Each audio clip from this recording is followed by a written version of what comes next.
TRE 4.0 भर्ती का खूब तमाशा बन रहा है आजकल। खूब ज़बरदस्त विद्यार्थीगण आंदोलन कर रहे हैं बिहार में। सरकार अपने अटपटे बयानों के लिए खूब प्रसिद्ध हो रही है। खूब लगातार नई-नई चीज़ों में किया जा रहा है।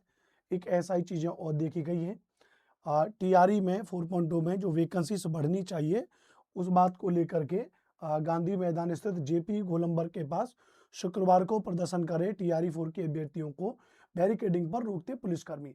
तो यहाँ पर वो आंदोलन कर रहे थे टीआर 4.0 को, और उनका उद्देश्य केवल इतना ही था कि जल्द कराने को सड़क पर उतरे अभ्यर्थी कि भैया टीआरई 4.0 को जल्द से जल्द कराइए, उस बात को लेकर के आंदोलन था।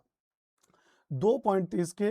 पहला पॉइंट तो था 1.20 लाख सीटों पर बीपीएससी टीआरई का विज्ञापन जारी करने की मांग की गई। भैया क्या वैकेंसीज बढ़ाइए, 27,000 वैकेंसीज बहुत कम है, उन वैकेंसीज को बढ़ाइए। एक तो इस बात को लेकर के किया गया।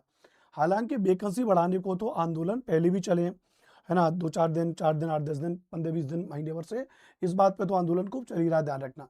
लेकिन इस बार कुछ नया हुआ है। वो क्या नया हुआ है उसको मैं एक बार आपको दिखाता हूँ। यहाँ पे आप अगर देखोगे तो यहाँ पे कहा जा रहा है कि छात्र नेता दिलीप कुमार के नेतृत्व में 5 सदस्यीय प्रतिनिधि मंडल शिक्षा विभाग के अधिकारियों से मिला। जो वहाँ के छात्र नेता हैं दिलीप कुमार, जो पूरा प्रॉपर तरीके से इसको लीड कर रहे हैं, और उनके साथ में 5 लोग गए और वो सदस्यीय प्रतिनिधि मंडल जो है शिक्षा विभाग का, उनके अधिकारी से मिले और उनको आश्वासन दिया गया कि 5 दिन में सभी जिलों से रोस्टर मंगवाया जा रहा है। जो रोस्टर अपडेट हो रहा है उनको लेकर के मंगवाया जा रहा है वहां से। उसके बाद आचार संहिता लागू होने से पहले ही, ये सब थोड़ा जरूरी है, आचार संहिता लागू होने से पहले ही टीआरई 4 का विज्ञापन जारी कर दिया जाएगा। क्या कर दिया जाएगा? टीआरई 4 का विज्ञापन जारी कर दिया जाएगा। याद रखना भैया, सीटों की संख्या भी जितनी मांग की जा रही है उससे अधिक का प्रयास किया जा रहा है। ये कितनी बढ़िया बात है कि जितनी मांग की जा रही है उससे अधिक का मामला किया जाएगा। रोस्टर क्लियर होके आ रहे हैं। 5 दिन की बात इन्होंने की, यानी कल की बात इन्होंने की है। तो आज 19, 20, 21, 22, 23, 24, 23-24 के आसपास, यानी जो मंगलवार बुधवार तक मान लीजिए, अगले बुधवार बृहस्पतिवार तक, और आपको जो है भैया नेक्स्ट अपने मान लीजिए वेडनेसडे थर्सडे तक इनका जो है प्रॉपर ये अपडेट आ जाएगा। 1-2 दिन और हम आगे पीछे मान ले रहे हैं।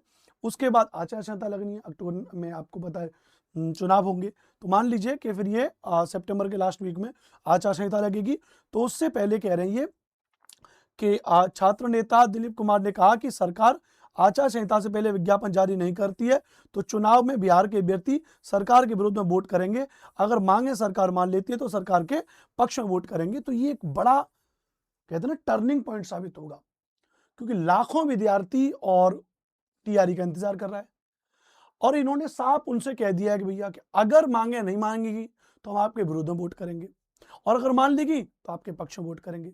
तो भैया बीजेपी सरकार तो चुनाव जीतने के लिए वो कुछ भी कर दे। तो बीजेपी गवर्नमेंट की भाई साहब, और जो है कि मिली भगत से सरकार चल रही है, और नीतीश कुमार तो, और आपको पता है कि महान आदमी है। तो लगभग लगभग मान के चलिए कि इसकी ये तो तय है भैया कि इसकी सीटों की संख्या बढ़ जाएगी। सीटों की संख्या बढ़ेगी। अब सीटों की संख्या बढ़ेगी, ये बात तो तय है। अब कितनी बढ़ेगी ये आपसे अगले 4-5 दिन में आ जाएगी। मैं एक बहुत कायदे की बात करा रहा हूं, अपनी तैयारी को बनाए रखिए। सेल्फ स्टडी को प्रमोट कर रहा हूं, मैं हमेशा से करता चला रहा हूं। सेल्फ स्टडी को प्रमोट करता हूं। बिना बात के पेड कोर्स बेचने वाला टीचर मैं नहीं हूं। मैं विद्यार्थियों की सेल्फ स्टडी को प्रमोट कर रहा हूं। आप लोग अच्छे से अपनी पढ़ाई करिए। अपडेट हो रहा है, भर्तियां बढ़ेगी, सीटों की संख्या बढ़ेगी, और जल्द आपको नोटिफिकेशन देखने को मिलेगा। कुछ थोड़ा से आपके मोटिवेशन आपके मन में आया होगा। तो बस यही सारी सारी चीजें हैं। बिना मिर्च मसाला लगाए मैं आपको वीडियोस बताता हूं, आपको जानकारी देता हूं। तो आप बस चैनल को सब्सक्राइब कर लीजिएगा और बस जुड़े रहिए मेरे साथ में। मुझे आप जानते हैं, अनुपम भारद्वाज। आप मुझे यूट्यूब पर SST बाई अनुपम सर या अनुपम सर SST के नाम से सर्च करते हैं, फॉलो करते हैं, और सालों से आप मुझसे SST पढ़ते चले आ रहे हैं। उसके लिए तहे दिल से धन्यवाद। हमारे इस चैनल को भी सपोर्ट करिए और इस चैनल को भी आप सब्सक्राइब कर लीजिए। जय हिंद, वंदे मातरम।